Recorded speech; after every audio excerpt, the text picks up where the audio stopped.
সেদিন বলেছিলাম না যে গঙ্গা পুজোর মেলায় একটা কাঠের কৃষ্ণ মূর্তি নিয়েছি। এই দেখো সেই মূর্তি। দেখো ভারী সুন্দর দেখতে। আর এত অপূর্ব লেগেছে আমার, কি বলবো। মূর্তিখানার দিক থেকে যেন চোখই ফেরানো যায় না। এত অপূর্ব শিল্পীর কারুকার্য। এত সুন্দর এঁকেছেন আর এত সুন্দর কাঠ দিয়ে তৈরিও করেছেন। এগুলো সব কাঠের মূর্তি, জানো তো।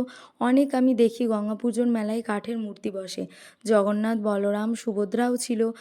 রাজা রানী থাকে, ওগুলোও ছিল। যুগলে রাধাকৃষ্ণ ছিল, মা লক্ষ্মীর বাহন ছিল। কিন্তু আমার এই কৃষ্ণ ঠাকুরটি খুব ভালো লেগেছে, তাই এটা নিয়েছি। আর নিয়েছিলাম গত বছর এই যে মা লক্ষ্মীর বাহন দুটো।